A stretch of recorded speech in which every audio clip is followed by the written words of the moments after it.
नमस्कार। मैं अशोक जरोटी। सभी भाई बहनों का चैनल पर स्वागत है। चंदा चोरी मामले में नया खुलासा हुआ है और बड़े नेता का लिंक सामने आया चोरों के साथ। और जो लापरवाह थे, जो घमंडी थे, उनको नाप दिया है। आज का वीडियो बहुत ही ज्ञानवर्धक है, आखिर तक देखें। ज्यादा से ज्यादा भाइयों को वीडियो शेयर करें। इस वीडियो को भाई हाइप जरूर कर देना और अपने भाई के चैनल को सब्सक्राइब भी कर लेना। चंदा चोरी मामले में जो बात निकल गई है, अभी जो टुन्नू यादव था ना, उसकी अखिलेश से कई बार बात निकल गई है। ये एसआईटी में आया है और ये बता रहे हैं कि करीब रोजाना बात होती थी। इस तरह ये बात भी निकल आ रही है। और जिस तरह से वो बंटवारा करते थे, जिस तरह की जो बातें थी, उनका खुलासा भी हुआ है। और कॉल डिटेल में यहाँ पे कितनी बार बात की नेताजी से टुन्नू यादव ने। और ये जो सारा खेल था ना, ये शुरू किस लिए हुआ था? क्योंकि जो सत्ता पक्ष है ना, उसको वोटों का फायदा मिल रहा था राम मंदिर के कारण। और विपक्ष में जो बैठे लोग हैं, जिन्होंने हमेशा राम का विरोध किया, मंदिर का विरोध किया, अयोध्या से लेकर सुप्रीम कोर्ट तक जो विरोध किया था, सुप्रीम कोर्ट में याचिका भी लगाई थी, सुप्रीम कोर्ट में यह भी कहा था कि राम अस्तित्व नहीं था। इस तरह की जो बातें कर रहे थे, वोट की राजनीति कर रहे थे जो लोग, उनको अब ये लग गया कि राम मंदिर बनने के बाद सनातनियों की जो वोट है ना, वो सारी जाएंगी बीजेपी को। और उन्होंने इस तरह का खेल खेला कि किसी भी तरह से राम मंदिर को बदनाम किया जाए और जनता का ध्यान राम मंदिर से हटाया जाए और सनातनियों का जो वोट बैंक है उसको डिवाइड किया जाए। और ये सारा खेल शुरू हुआ। लेकिन सबसे बड़ी यहाँ पर जो गैर जिम्मेदारी आई ना, वो ट्रस्ट के जो अधिकारी थे ना, उनकी नालायकी कह लो या गैर जिम्मेदारी कह लो, जो उन्होंने ध्यान नहीं दिया। और ये भी बात आ रही है, अगर जो चंपत राय जी थे और अनिल मिश्रा जी थे, जो सर्वे सर्वा थे ट्रस्ट के, उनमें इतना अहंकार हो गया, उन्होंने छोटी छोटी बातों में ध्यान देना छोड़ दिया और इन लोगों पर विश्वास करना शुरू कर दिया। और ये बातें अब जनता की तरफ से भी आ रही है। अभी चंपत राय में अहंकार बहुत ज्यादा था, बात नहीं करता था और ज्यादा विश्वास करता था। और यही कारण है कि भगवान राम के मंदिर से चोरी होनी शुरू होगी। जब पकड़े गए तो इसको छुपाने की, दबाने की कोशिश की गई, लेकिन ये मीडिया में आ गया। मीडिया में आने के बाद में ये इसको छुपा नहीं पाए। यहाँ बात करते हैं विपक्ष की। विपक्ष की जो पार्टियां हैं, उनका सिर्फ एक ही मकसद है कि किसी भी तरह से सनातन का जो मंदिर बनाया है, राम मंदिर भगवान का, उसको एक तरह से बदनाम किया जाए और सनातनी जो है उनका ध्यान हटा करके इन वोटों को अपनी वोटों में कन्वर्ट किया जाए। टोटली मुद्दा ये है। और इस खेल का जो पर्दाफाश हो गया, जो कॉल डिटेल निकली है, ये भी बता रहे हैं लोग ये कि जो टिन्नू यादव है वो अखिलेश के संपर्क में था और सबसे पहले इसका खुलासा भी अखिलेश ने किया था। और सपा के नेता जो आरोप लगा रहे थे, केजरीवाल जो आरोप लगा रहे थे, कांग्रेस के जो आरोप लगा रहे थे नेता, कि भी मंदिर से चरण पादुकाएं चोरी होगी, सोना चोरी होगा, जेवरात चोरी होगी, हार चोरी हो गया और जो सोना जड़ित रामायण थी वह चोरी होगी।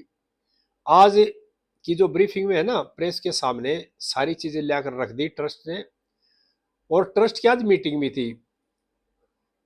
ट्रस्ट की मीटिंग समाप्त हो चुकी है और मीटिंग में ये डिसाइड कर दिया, अनिल मिश्रा और संपत राय जी का इस्तीफा स्वीकार किया गया है और इनको बाहर कर दिया ट्रस्ट से।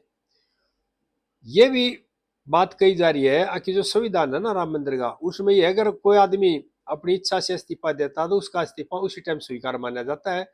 और संपत राय ने, अनिल मिश्रा ने अपना इस्तीफा पहले ही दिया था। इसका मतलब वो इस्तीफा उसी दिन स्वीकार हो गया था जिस दिन उन्होंने इस्तीफा दिया था। और ये जो बातें विपक्ष जो कह रहा था, जांच करो, एसआईटी जांच होनी चाहिए, जुडिशियल इंक्वायरी होनी चाहिए, इस तरह बातें कर रहा था, जैसे ही टिन्नू यादव का फोन और कॉल डिटेल निकाली गई, उसके बाद सपा की जुबान पे भी ताला लग गया। वो ये नहीं चाहते थे आगे इसमें एफआईआर दर्ज होकर के जो भी आरोपी हो जेल जाए।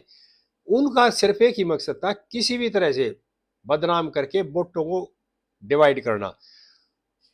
राम भक्ति उन्होंने पहले कभी नहीं दिखाई। जो उनकी राम भक्ति अब जागी है ना, वो खाली जागी है अपना अस्तित्व बचाने के लिए, वोट लेने के लिए। क्यों? पहले हमेशा वो राम का विरोध करते थे, राम भक्तों पर गोली चलवाते थे। लेकिन अब क्या, जब राजनीति की हाशिए में चले गए ना, देखा भाई पार्टियां बंटाधार होने वाला है, उसके बाद उनमें राम भक्ति भी जागी। और देखो, एक बात तो है, जो ट्रस्ट के अधिकारी थे ना, उनकी बहुत बड़ी गलती रही है। एसआईटी की जांच अभी जारी है। अनिल मिश्रा से चंपत राय जी से पूछताछ कर ली एसआईटी ने। गोपाल राय हैं, उनसे भी पूछताछ करी नहीं है। और जांच जैसे जैसे आगे बढ़ रही है, इस वक्त कई बड़े बड़े भी खुलासे हो रहे हैं। सबसे बड़ा काम था चंपत राय और अनिल मिश्रा को एक तरह से ट्रस्ट से बाहर करना। इनका इस्तीफा स्वीकार हो गया और अब आगे और पूछताछ करेगी एसआईटी। अगर इनकी गलती पाई तो ये भी नपेंगे, गलती नहीं पाई तो बच जाएंगे। इसमें एसआईटी जिस तरह काम कर रही है, और हमारे मुख्यमंत्री है योगी जी, वो बहुत प्रॉपर मॉनिटरिंग कर रहे हैं इस चीज की। अभी कोई भी जो है ना दोषी बचना नहीं चाहिए, कोई भी आरोपी बचना नहीं चाहिए। और जिन्होंने राम मंदिर का जो धन लुटा है ना, उनके घर पे बुलडोजर भी तैयार खड़े हैं चलने के लिए। लेकिन सिर्फ ये भी, एसआईटी की जांच जब तक फाइनल स्टेज पे जाएगी ना, और ये देखा जाए असल में दोषी कौन कौन है, बुलडोजर तो नहीं पे चलेगा ना जो असल दोषी है। कई बार क्या होता है, आदमी ध्यान नहीं देता और उसकी जो लापरवाही है वो एक बड़ी घटना को अंजाम दे देती है। जी, जो इस तरह की घटना हुई राम मंदिर में चोरी की, पैसा चाहे 1 रुपया चोरी हुआ या 1 करोड़ चोरी है, लेकिन चोरी चोरी है और उसमें बहुत बड़ी बदनामी हुई है। इस तरह की जो बदनामी है ना, ये पूरे संसार में हुई है। क्यों? इन लोगों ने इस तरह का कुकर्त कर दिया, ये किसी ने सपने में भी नहीं सोचा था। इस चोरी का जो 5 तारीख को पता लग गया था ना, उसमें थोड़ा लिपापोती करने की कोशिश की गई थी, लेकिन ये फिर मीडिया में आ गई, आम जनता को पता लग गया, इसको छुपा नहीं सके। और उसके बाद जैसे ही सरकार को पता लगा, योगी जी ने तुरंत एसआईटी का गठन करके जांच शुरू करा दी। और इस मामले को लेकर के केंद्र सरकार भी बहुत ज्यादा सतर्क है और बहुत सीरियस है, क्योंकि इसने बहुत ज्यादा बड़ी बदनामी करी है राम मंदिर की भी और सनातन की भी। और इसके पीछे कौन है? वे लालची लोग हैं जिन्होंने वोट चाहिए अपनी जो साख बचाने के लिए। क्यों? सारी उम्र तो उन्होंने विरोध किया राम का सनातनी होगा, एक समुदाय को अपनी बगल में बैठा कर रखा। अब उन्होंने देखा अभी उनका कैरियर समाप्त होता जा रहा है, अब वो राम के भगत हो गए और राम के अनुयायी हो गए। ये कह रहे हैं हम तो राम के सबसे बड़े भगत हैं। ये सभी देशवासियों को बताना चाह रहा हूं, एक तरह से सनातन में फाड़ डालने की भी कोशिश है विपक्ष की। क्यों? उन्होंने देख लिया जब तक ये सनातन जुड़ा रहेगा ना बीजेपी के साथ, जब तक बीजेपी को हराने वाला नहीं है। और यही कारण है कि बार बार इस तरह का काम करते कोई कोई जिससे कि सनातन में फूट पड़े। लेकिन सभी सनातनियों से गुजारिश है कि इस तरह के मुद्दे ना आगे भी हो सकते हैं, लेकिन इनकी जो चाल है उनको समझने की जरूरत है। और जिस तरह से ये बड़े बड़े वादे कर रहे हैं, पोस्टर लगा दिए अयोध्या के अंदर है, अभी चंदा चोरों की पार्टी है, इस तरह की बातें कर रहे हैं। इन बातों को जनता बहुत अच्छी तरह से समझती है। देश की जो जनता बहुत समझदार और होशियार है, उनको पता है ये कितने राम भक्त हैं और कितने राम विरोधी हैं। क्यों?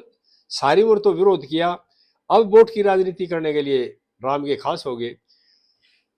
और ये देखना, इसमें जो जो संपत्ति बना रखी है ना, जिन जिन लोगों का हाथ है इसमें, किसी को बख्शा नहीं जाएगा। एक दिन आगे पीछा हो सकता है, लेकिन जो जो इसमें शामिल है वो जेल पक्का जाएंगे। कोई आदमी उनको बचाने की कोशिश कर ले, लेकिन वो बचेंगे नहीं। आगे इस तरह बातें फिर शेयर करते रहेंगे। जय हिंद देशवासियों।